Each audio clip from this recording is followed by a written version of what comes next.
Hello and welcome to Holistic Circle Podcast, Spiritual Conversation. My name is Philip Kobault. We are reaching out to people who are passionate about spreading light, love, and joy and knowledge. And from Ireland, I think today is Tova Makhani-Belkin. Yeah. Did I do it somehow? Close. Close. All right. Just tell us, please, how is your name correctly pronounced? My name is Tova Makhani-Belkin. I came close. Yeah. Well, I came within 10%. Well, you are now in Ireland, but I think let's start just quickly with the background. You're not originally from Ireland.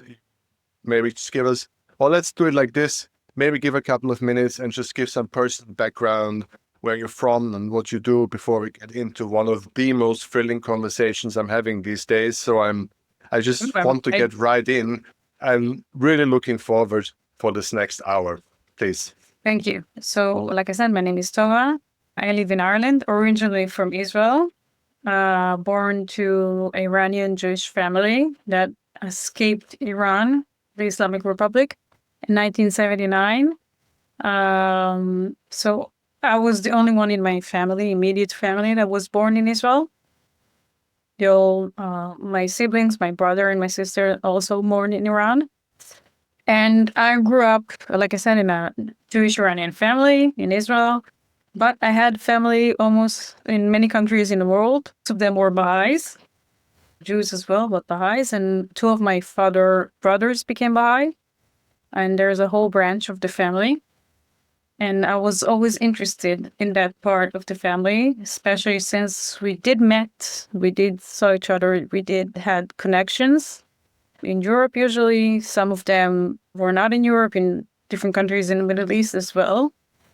And I was always, as a young child, wanted to be an anthropologist. I wanted to learn about cultures, about communities, about religions. And I thought that the Bahá'í Faith is a very good opportunity for me. Surprisingly, there aren't that many research about the Bahá'í Faith, and the one that do exist, most of them have been done, almost all of them have been done by Bahá'ís themselves. And mostly in history perspective or theology.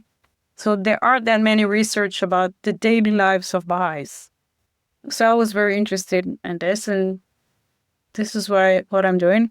So although there are religious places are in Israel, in Haifa, which is the Shrine of the Bab, and where all the religious authority, the Universal House of Justice and the Baha'i World Center is, and also the holiest place, which is the Baji, where the Baha'u'llah, the founding prophet, lies. However, there is no Baha'i community. So when I wanted to learn about the Baha'i faith, I was very interested about first-generation Baha'is, which are people who joined the Baha'i faith. So I had to look for a community that is outside of Israel.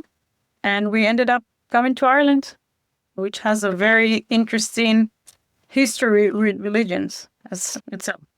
So this is what I'm doing here.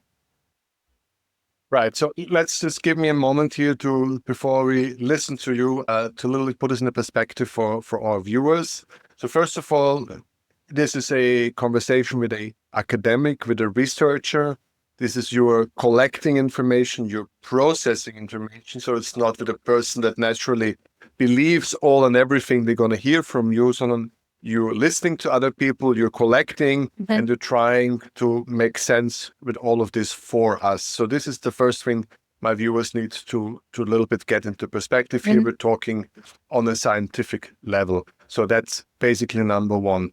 Second, we will maybe have a couple more minutes to talk about your family background, because that's something that not everybody understands. This mixtures, this all this multicultural, that melting together, and how all these religions manage always for some time to be above each other peacefully, and then splitting again, and maybe being not so peacefully among each others. So all this that is in this Iranian background, there's so many times when things work out wonderfully and peacefully, and it all brings each other up, and then horribly times where things get splitted and things get taken apart. So maybe we'll have a couple of moments to reflect on the fascinating melting pot that Israel is, where all the and Ireland, apparently. Both the religions collide, sometimes in peace, and sometimes, unfortunately, they do not bring peace.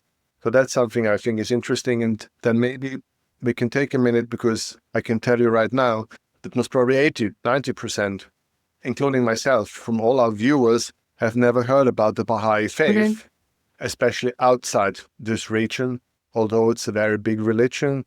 And maybe we'll have a couple of minutes to bring our viewers back into the history way back, and look at the beginning of all those monotheistic religions, and how it came from this Persian, whatever, that land.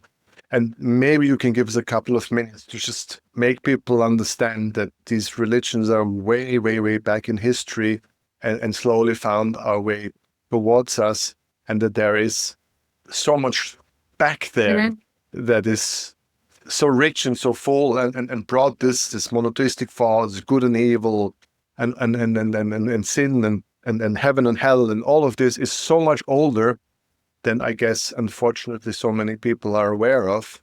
And if we have this great opportunity to have you here, then let's not miss it, to show people that religion and the study of religion is much older. But this only can take 20 minutes or so.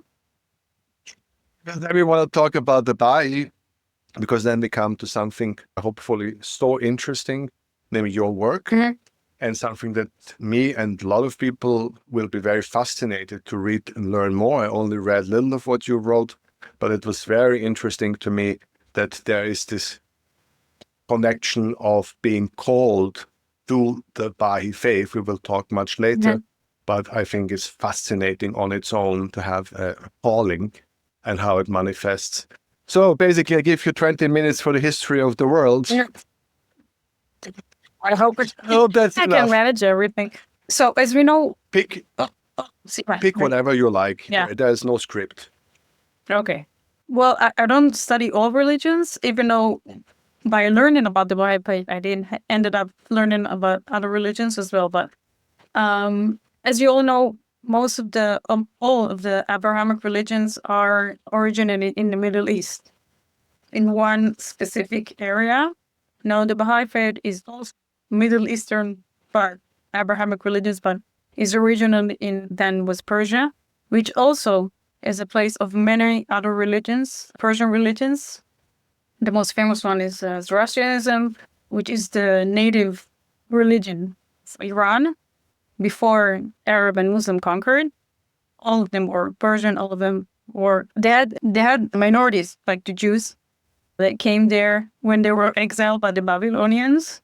That's why Iranian Jews are what now they call Mizrahi Jews. They're not Sephardic, they're not Ashkenazi. They were originally from the Middle East, from Israel, and they were exiled to that area. So that being said, just, of course, had Christians, Zoroastrians. Yeah.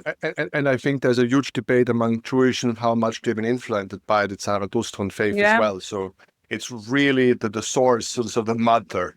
I know, but there are many books written and will be written about the influence, I think not enough, about the influence of the Persian culture and Persian religions, of all religions, of Christianity, Judaism as well, of course, and Islam, which in Iran is Shia Islam. It's also a specific branch of Islam that was formed in Iran. Okay, so when the Muslim came and conquered and made everyone Muslim, the Iranian made a specific branch that is fit for them. They still spoke, for example, they still spoke Persian and not Arabic. Right. They still they still celebrate Nowruz, which is the originally Zoroastrian New Year's. Exactly, the fire fest and so on. Yeah. Well, maybe people don't know what I'm not going to talk much more. I'll let you talk, but I just have to share this. I'm so intrigued by the Zoroastrians for their concept of what is a good conduct. Mm-hmm. I like this part so much, and I think it will connect us with the Bahá'í a lot, right? Yeah. I love this part about that people came and tried to figure out what it means to be good. I love this part so much. Yeah, it's good and evil. By the way, my Persian name is Pendar. Pendar, which comes from Pendarinik, which is good thought. So you have good deed, good thought, good act. So it's also one of the emphasis of the Jewish Iranians. They always felt very much connected to the Persian heritage. All of my family have historic Persian names. Koresh, Cyrus, the king, is very common within Jews, even though they also have their Jewish name, but a lot of them hold the name. They have names of kings and queens and prominent dominant figures in Iranian history. So with that being said, Iran or Persia at the time was a very tolerant towards other religions, toward minorities, up until when 1950s, when all the Jews were exiled or were deported from Arab countries, Muslim countries. Besides Israel, Iran was the only country that had Jews in it, a Jewish community, up until now. So there's only two Jewish communities in the Middle East, which is Israel and now the Islamic Republic. So that's just the history of the things that always Iran was quite tolerant towards the minorities. However, it was still a dominant Shia country. And around the late 19th century, there was an atmosphere of a change. They were waiting for, let's say, in Judaism, we say the Messiah. Well, they were waiting for someone. They were waiting for something to happen from the Muslim branch. And then the clergy was still very dominant and prominent in Iranian society. They had a lot of money. They had a lot of power. Back then was the Qajar Empire, Persian Empire. And then this young merchant, he came with this idea, a new religion, a new philosophy. I'm making everything, of course, short and very simplifying everything. He said, I have an idea. Okay, you don't have to have the clergy. You can have a direct connection with God. You don't really have to have a church. You can just pray. And he had this really envisioned this really progressive ideas in nowadays. Equality between men and women, equality between everyone, all people, classes, races. Okay, those was a very progressive idea at the time. But the fact that he manifests himself as one of the messenger of God after Muhammad, that idea really got him in trouble. Okay, because according to Islam, Muhammad is the seal of the prophet. There is no prophet after Muhammad. So that was a very revolutionary idea, and it made everyone mad, the clergy and also the royalty. So he was persecuted along with his believers. Eventually, that was the Bab. His name was the Bab because he was the gate. He was persecuted, he was executed. Okay. Later on, his bones were brought and he was buried in Haifa, Israel. If you ever had a chance to go there, you see there's a big dome, golden dome, and the terraces. He's buried there. But before he died, he did say, there is another messenger that will come after him in a short time. Now, one of his followers was a person, he called himself Baha'u'llah, the glory of God, and he claimed that he was the one that the Bab was talking about. So he was also exiled and persecuted. So does this story sound familiar? You know, a messenger comes saying, I have a message from God. I have a new message. He's been persecuted. His believers are being persecuted, right? Sometimes he's being exiled. Now, Baha'u'llah was more lucky, apparently because he came from a prominent and very wealthy family, so they couldn't execute him, but they did exile him. So he started his exile. He went through Iraq and Turkey, and he ended up in the worst place back then in the Ottoman Empire, which he was imprisoned in Naqo, along with his family and his believers. So this is in a short how a religion that started in Persia ended up being in Israel. So that's ideas as well. But he also proclaimed that he is the new messenger. Okay? Now, the Baha'i believes in what it's called progressive revelation. That is their theological basis. That means that all religions have a unity. They all share a story. And all the messengers, which are the prophets, as we say, that could be Muhammad and Abraham and Moses and Jesus and even Krishna, okay, Zoroaster, they're all messengers of God. And each generation, a new messengers come, gives a new chapter, a new story, new message. Not always been accepted, but it always has to be renewed. Now, according to this story or to this message, Baha'u'llah, which is the founding prophet of the Bahá'í Faith, is the newest messenger that brought a new message that is good, that is fit for our time. Well, back then it was 1844. So the Bahá'í Faith is an Abrahamic faith, but is the newest religion. Very, very new. It's less than 200 years. Okay, and it's very spread. We have almost in every country. Yeah. The first question would be, how many followers do you have today, to give a perspective to the people? That's a good question. It's very hard to count them. Okay, it's very hard, although they're registered. But for example, children are not considered to be Baha'is, and because they have the decision to decide for themselves whether they want to join a community or not. They do it from the age of 15. So in some communities, they do count children. In some communities, so the numbers can run between 5 million to 7 million, but they spread all around the world. There are only two places that they don't have community. They're not allowed or will not form a community, which is Israel and the Vatican. Which is Israel. That is so interesting. Why?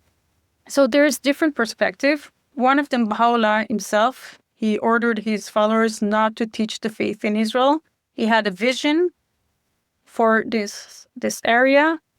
Some say it also has political reason, because back then, like I said, the Ottoman Empire was ruling them. They didn't want to make them angry.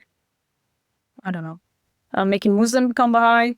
Nowadays, they say that it's also out of respect for the Jewish state for holding all those and taking care of the holy places.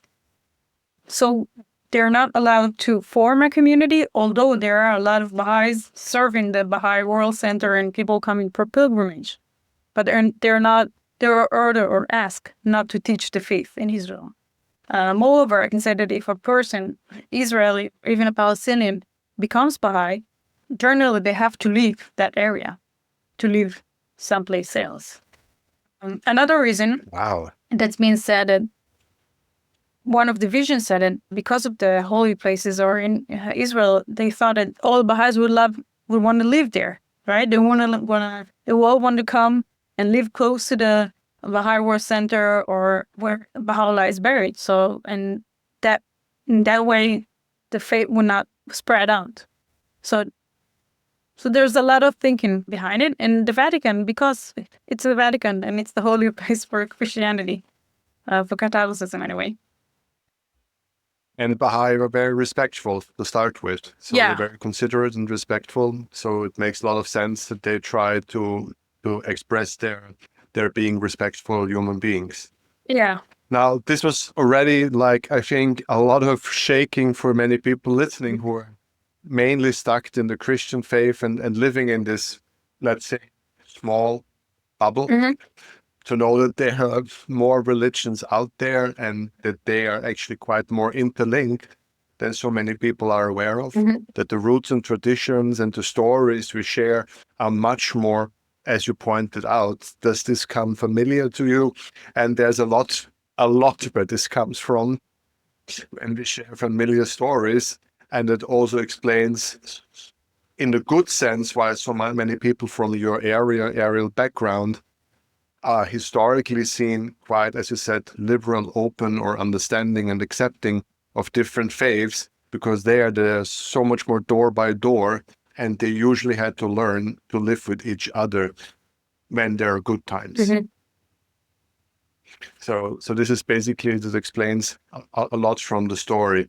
Now, maybe just give a couple more minutes, just very shortly before we go into the main subject, a little bit what characterizes a good Baha'i, what makes him different, because you already said about respect for women and equality, and I think most people got like a nervous breakdown, and most people not aware that Jewish women are actually much stronger, historically speaking, than Christian women for like 2,000 years, basically. So many people don't know about the Jewish women have more rights than any middle-aged Christian woman could ever dream of.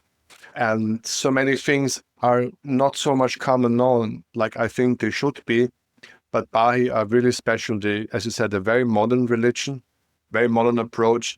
And I think what you said is the most crazy thing. And if this podcast goes public, we have another 1 million new Baha'i when you talk about finding your direct way to God without a priest or without somebody in between.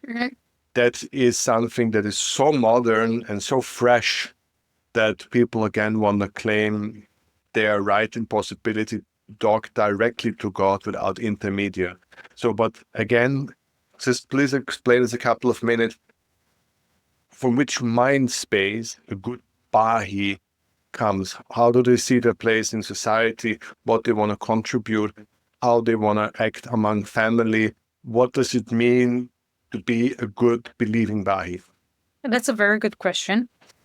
They're trying always to strive and to understand what it means to be a good Baha'i. Let me tell you, first, how do you become Baha'i, right? Because if you want to join the faith, it's very interesting.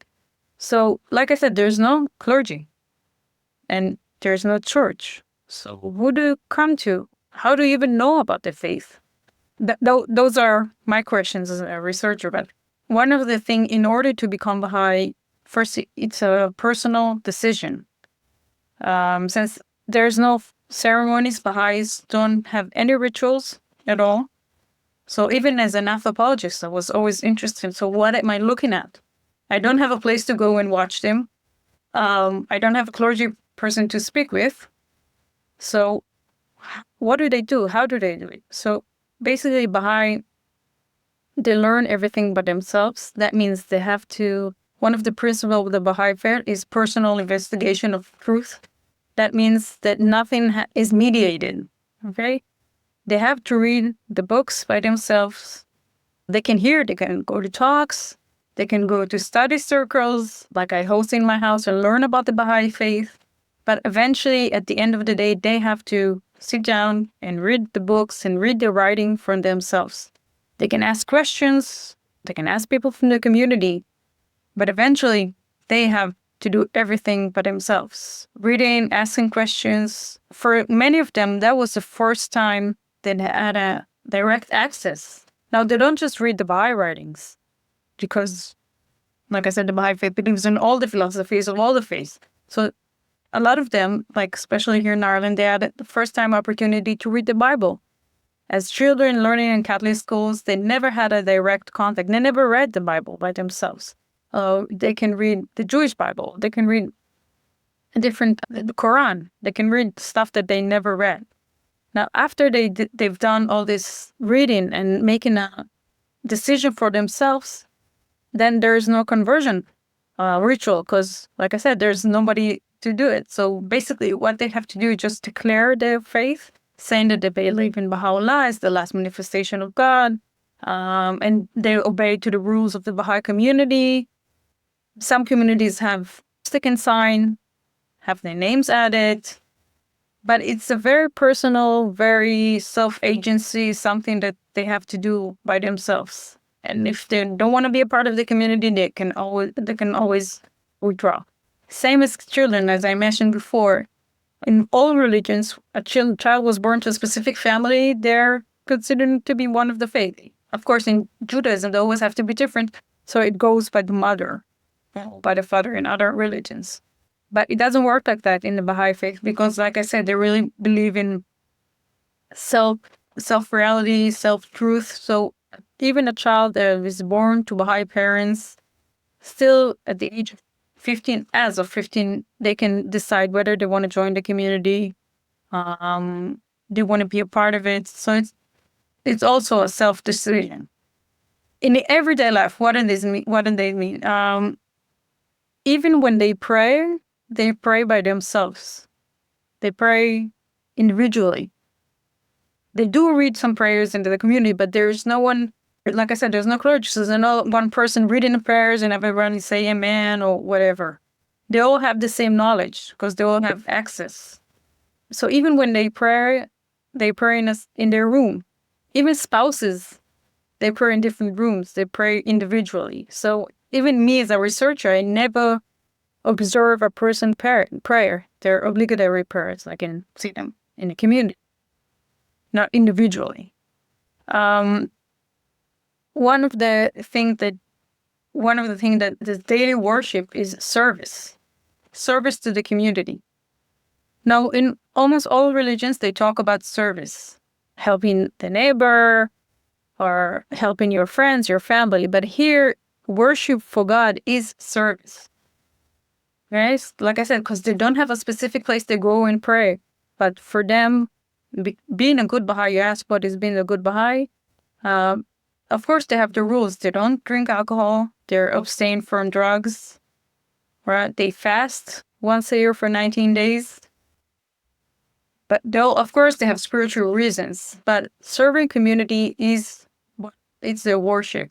That means helping the poor, helping the community, teaching children. And it's not the Bahá'í Faith. It's very important to emphasize. They do outreach programs. The Bahá'í themselves are a very small community.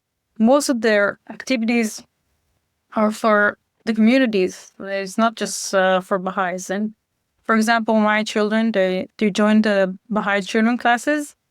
So they learn about other religions themselves. They learn about God. They learn about spirituality, about attributes, being kind to one another, being truthful.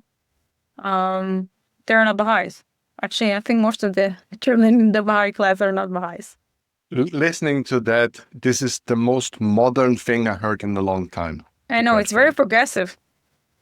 It's very progressive, and I speak every day, at least 5, 6, 7. Today I have 6 hours of podcast recording, just today.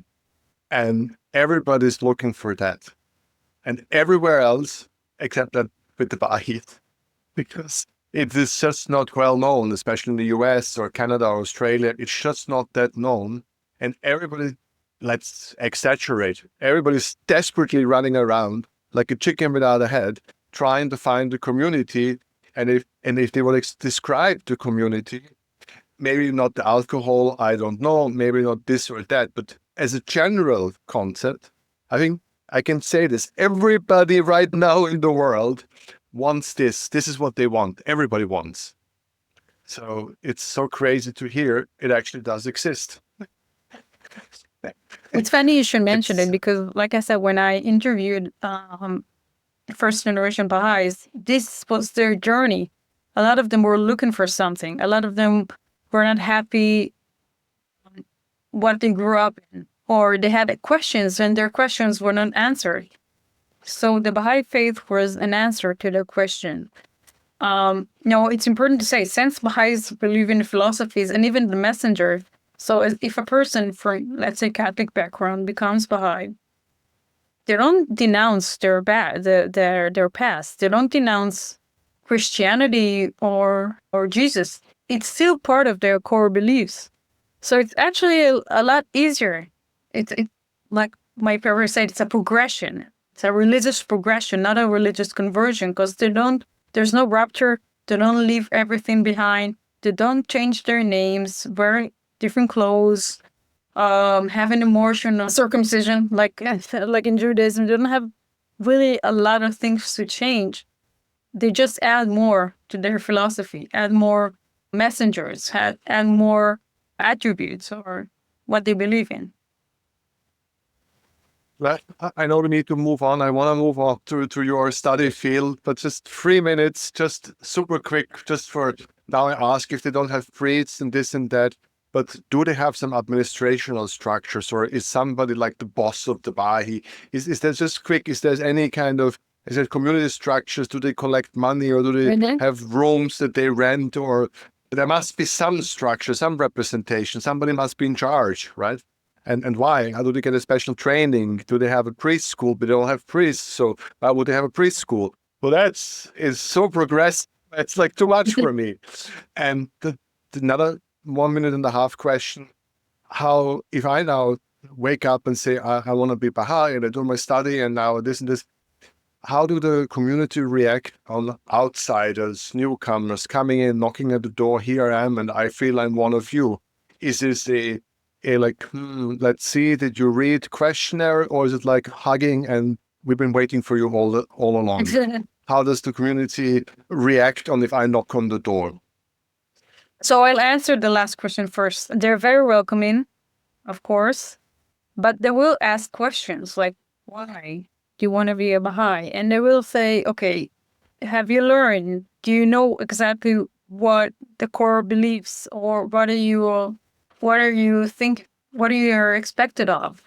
It was somebody told me that I also interviewed people, not just in Ireland. He told me he came from Italy. He said when he signed, somebody told me, you do know you have to stop drinking alcohol, right? It was like, okay, I have to think about it.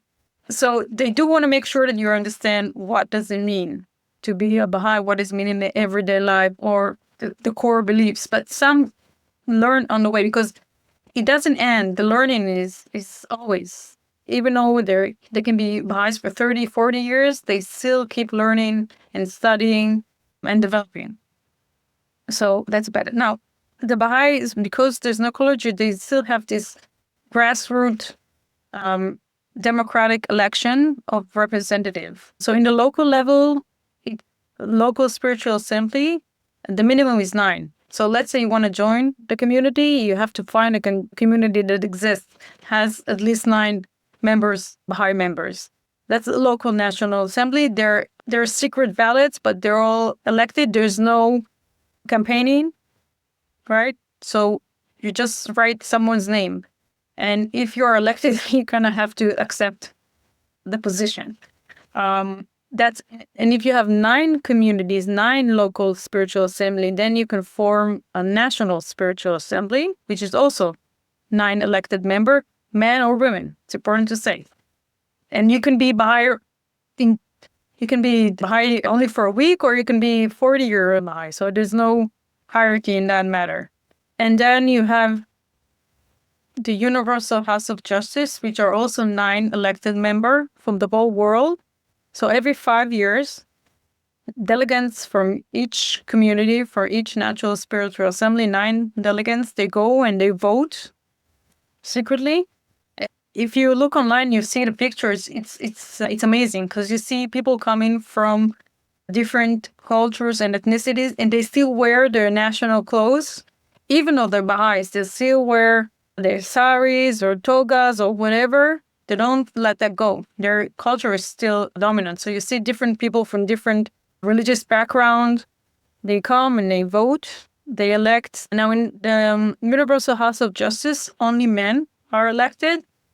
There's a whole different debate about that issue. I will not get into that right now. I will say it's still a debate, but there's only 9 elected. And then, of course, if they're elected, they move and they live in Haifa for 5 years. They serve the Universal House of Justice. So this is basically the religious authority. They also manage the community life.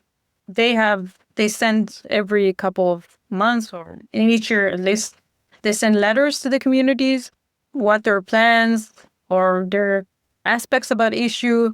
If you want to, as a Baha'i, if you want to ask questions, you can ask your local spiritual assembly, your national spiritual assembly. There's a form of consultation. They also do that. But you can actually also email now these days to the Universal House of Justice if you have any queries about the faith or the community, and they will answer it.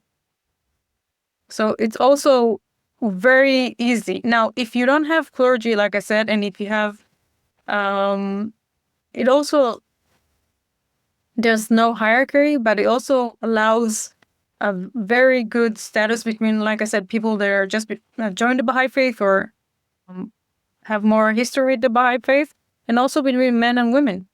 Because in all religions, when you have clergy, it's usually men, and they have the power and they have the money, and it forms a very man-oriented societies. I hope I answered your question. Absolutely. No, it's insane. But we have to stop here and really go to finally your work. So finally we prepared the ground, but we had to do a bit of preparation. But we have a good 20 minutes, I think, to finally come to such a fascinating subject. And so I'm giving the floor to please present us your study and the work you do. And it's very, very interesting. And it will resonate again, I think, with a lot of people out there right now who have similar experiences but can't place them in the correct way. So now please give us the privilege of learning from your studies. Thank you. So like I said, I came to Ireland with my family and my husband and my 2 kids in August 2021. I came to learn about the Bahá'í Faith because I couldn't do it in Israel. So I also interviewed people, live stories interviews. These are interviews, they're usually long, they're not structures. I just ask one question, just tell me about yourself. And then they laid out their personal journey. Didn't have specifically to do with the Bahá'í Faith. Of course, they knew I was learning about the Bahá'í Faith, but they told their story, and they had some motifs that were very similar to a lot of their stories. Now, specifically in Ireland, the majority of the Bahá'ís are first-generation Bahá'ís from Irish Catholic background. Okay, that's a whole interesting story, because this is a religion that's originated in Iran. It arrived here in Ireland through what they call pioneers.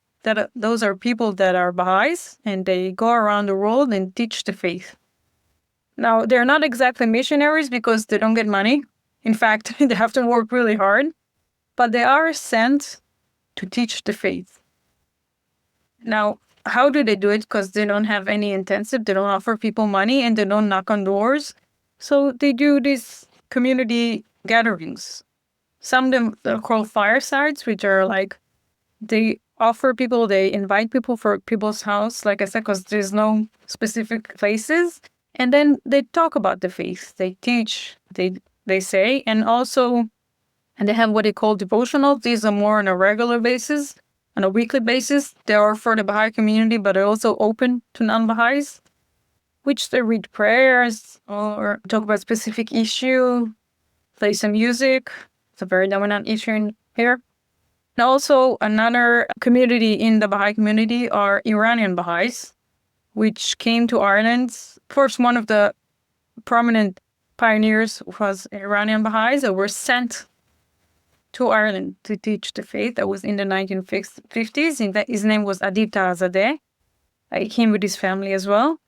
But also in 1985, a group of 26 Iranian Baha'is arrived here to Ireland. They received political asylum because of religious persecution. In a note, Baha'is have always been persecuted. After the Islamic Revolution, it's gotten worse. They're still persecuted. They were executed. They're not allowed to go to university. They have no rights. That's the story how they came here. But I was interested in why they became Baha'i. Like, how did they came about? Especially if you look at the religious atmosphere here in Ireland, it's rigorous Catholic religious country. All of them receive Catholic education. Of course, there is a small minority of Protestants, but there were just a few that I met anyway. That I interviewed, the majority was still Irish Catholic background. They never learned about other religions. They hardly, and if they did, so they will go to hell because only Catholics will go to heaven. Like I said, although they had really religious education, they never held the Bible, let's say, in a very cynical way. But then some of them had some doubts or started asking questions, and they didn't receive any answers. Now, in the 1970s, a lot of social revolutions started. And then people started learning about the Baha'i faith. Back then was like a Baha'i hippie thing.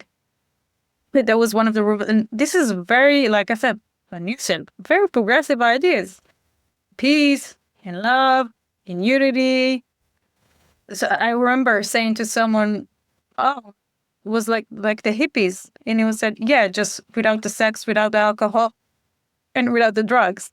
So that was basically the atmosphere. A lot of music though. And then it was like a friend brings a friend, because it was like a snowball. Because there was no like mass conversion. There was no, a lot of people, they did say that a lot of youngsters back then became Baha'i, but not all of them stayed. But there was a lot of change atmosphere. Now, Ireland, as we know, has been going secularization process, though most people will call themselves culturally Catholic. That means they still practice a lot of the things. They still, let's say, they still celebrate Christmas. They still celebrate St. Patrick's Day. They still do communion, and they still get married at the church. But it's not their specifically belief. Their practice. There are hardly any people going to mass. So that's the history of or the narrative of what they say. Another thing, like I said, because of the issue of progressive revelation, that means they could their parents, even though they were like, "Oh, you're not gonna go to church," or "You're leaving us," they didn't really leave that much behind. Right? They could still take their Christian beliefs and philosophies and Jesus with them. Now, the Baha'is themselves have a lot of holidays that they celebrate, but they can still celebrate Christmas. They can still sit down with their parents and celebrate Christmas, not in the Catholic Irish way. Some would have trees, some will not, right? But they can still have that core beliefs. They can still participate in the St. Patrick's parades, right? Sometimes even the Bahá'í Faith, I haven't seen it, but they told me that in recent years they had the banner of the Bahá'í Faith and they marched in the St. Patrick's March, which is very nice. So they're still trying to combine their Irish national and cultural identity. In many of the devotional Baha'i gatherings, they play Irish music, which is very dominant. Many Baha'is that I met speak Irish or know Irish, and it's very minority here in Ireland. Professor Joseph Watson, he's a Baha'i, first generation Baha'i. He translated a book called The Hidden Words, the Baha'i Faith, into Irish. Sometimes they pray in Irish. They say they pray in the Irish language. So they still have elements from the Irish culture that they still implement. Now, it's very hard to know what exactly is being Irish. This Irish means you're Catholic, you drink alcohol, you go to church, you have to do all those stuff. You play hurling or whatever. So one of the things I talk about in my dissertation is how do they negotiate their Irish and Baha'i identity? Are they still Irish because they're not Catholic? Are they still Irish because they don't drink? Are they still Irish because they believe in unity and they don't have any animosity? They don't hate people. They don't have any hatreds or any animosity towards like British people because their culture and the history. Okay, so they have to rethink about what is Irish. And for them, of course, it's very simple. They're very Irish. They're very proud of their Irish heritage. They give Irish names to their kids. Like I said, some of them play Irish music, speak Irish. They're very proud of their Irish identity. That's one part. Also, for another narrative that came out, especially for women, but also for men, growing up in Catholic Irish Ireland and seeing very patriarchal society, men are the breadwinner, women are in charge of the house. But there was a lot of women had less rights, for sure, back then. And they didn't like it. Like they saw what the power that clergy have, the money that they have, and they didn't like it. So that was also one of the narrative of misogyny and how the Baha'i Faith, with the idea of equality between men and women and non-clergy, really appealed to them. That was something new that never heard of it. And of course, this is in the compass of religion, okay? Because you can find it in different aspects, or you can, I don't know, do yoga or different stuff, or find personal spirituality. But this is in the conceptualization of religion. So that was new. And also, as we talked about the notion of dreams, that's another the chapter that I talk about, that some of the interlocutors shared about dreams that they had while they were learning about the Baha'i faith. And I found it very interesting because they came from different religious and cultural background. And now most of the studies about dreams and religious conversion, or dreams and religion, they talk about specific religious or cultural community, like North African Jews or Egyptians or even Catholic. And I found it interesting that my interlocutors, they came from different religious and cultural background, but they still talked about dreams, how dreams helped them to make the decision to become Baha'i.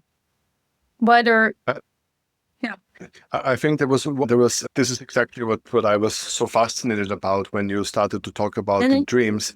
And when I read this correctly, in you kindly shared your work with me.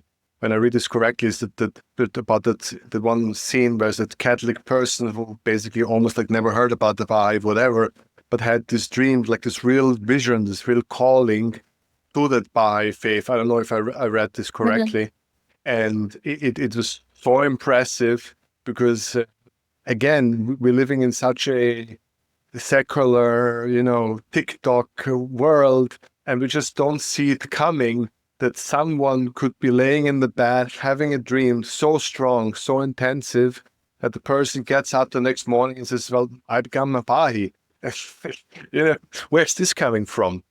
This is just a strong message. Mm-hmm. Yeah. So some had dreams before they even knew about the Baha'i faith. And then looking back, they said, oh, that was the Baha'i faith. Like one interlocutor, which I cite, she comes from Muslim and Hindu background. So she dreamt about many messengers of God. She couldn't name them back then that it was messenger. Or she dreamt of a white castle, white building, which turned out to be the Baha'i World Center in Haifa. And then you have people dreaming while they were learning about the Baha'i faith. They had dreams and visions that helped them make the decision to become Baha'i. Like, I think I call him David in the paper. He comes from an Orthodox Jew American background, and he dreamed of the Israelite in Mount Sinai. And he thought that dream prompted him to become Baha'i. Or you have people from Irish Catholic background that dreamed about Jesus and how he just himself helped them to cross the river, which means to make the decision to become Baha'i. Now, in all those dreams, you have, of course, the dominant figures all from their religious and cultural background, which is very interesting. But although, like, those messengers told them or gave them the okay to join the Baha'i faith, to become Baha'i, they still had to make the decision by themselves. They still have to cross the river by themselves. So I think it's so fascinating. Mm-hmm. It's fascinating. And this is definitely something that needs a lot more research. And I know that there are other researchers into the dream structure.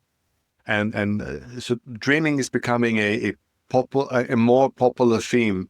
Somehow it's dreams from the little book where you said, oh, I dreamed about a shul. And people go through the book, oh, a shul, that means this and that.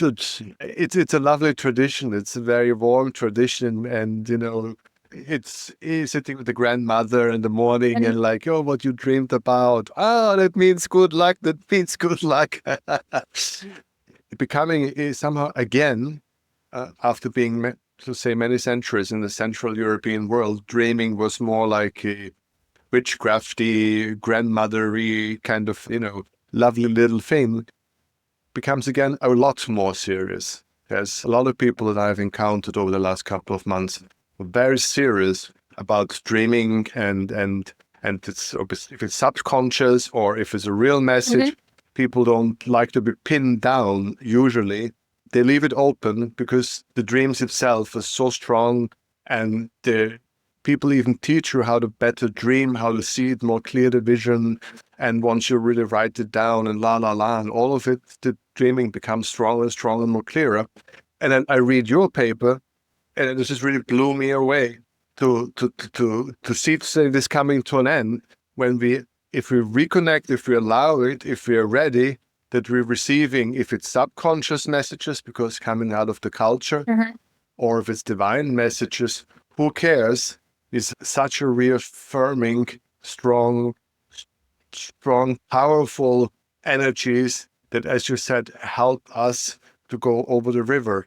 I mean, that's really something. Yeah, and I have to say, I think I told you when we last talked, and I wrote it in the paper. I didn't ask specifically about dreams. That wasn't my research. I'm not a psychologist. I don't study dreams. It's just something that came about. And I thought that's very interesting that this narrative repeats himself from different people, from different religions, like it's a different religious background and ethnic background and nationalities. And dreams were like a bridge to their new faith, but it also symbolizes the progressive aspects. That means they're not leaving anything behind. They're just bringing it with them to their new faith, to their new religion. And I personally come from dream culture, Jewish Iranian, very believe in dreams. In some communities, you have a person, usually an elder lady, that translates the dreams. My mom, rest in peace, she used to always dreams about someone being pregnant and they turn out to be pregnant or whatever. So it is in your culture. Now, in the history of the Bahá'í Faith, that's very interesting. Dreams were a dominant part of the history. That's written that Bab and Baha'u'llah and his family, and even, I wrote about even people that also back then, they had dreams that made them to follow the Bab or to follow Baha'u'llah. That means that that's very part of the history of the Bahá'í Faith. However, the people that I spoke to didn't even know about that. They didn't know it was a part of the history because, of course, most of it happened in Persia back then, which also a dream culture. That means that dreams are part of the culture. They have a dominant part sometimes. Like I said, you have a person that interprets it and they do take it seriously. They do understand there's a message and they have to act. Also, I think it's not just a message and okay, whatever. They do something with it. They act something. They change something in their life. And I have a feeling that this is strongly coming back. I really can have a sense that because I can see it over and over spilling around, and we have modern versions where you then have those dream experts where you book a session. Of course, everything is online now, but dreams are coming back, and to see that power manifesting, seeing all of the things that you told us today, I guess it's very inspiring. I mean, the Bahá'í are inspiring. Of course, it's such an academic thing. I didn't look for it, but poof, there it were. I mean, that's the classic definition of how to find good stuff by not looking for it. So, welcome to a spiritual podcast, so to say.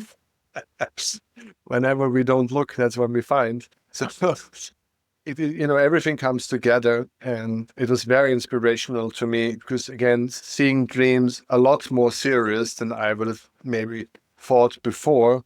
And opening up, and of course being introduced to such a modern faith, and again everybody's looking for it, and there it is. So I think this was a hell of a conversation as a start, as a small scratching the surface. And I want to thank you so much for taking the time to talk to us mere mortals about your findings, and I very much appreciate you taking the time and opening us this world for us. Thank you so very much. Thank you for inviting me. Thank you so much. I'm very glad that I have the opportunity, and I hope I didn't speak. I feel that I didn't speak too much academic way. I try to make it very accessible. It was perfect. Oh, thank you. Thank you so much.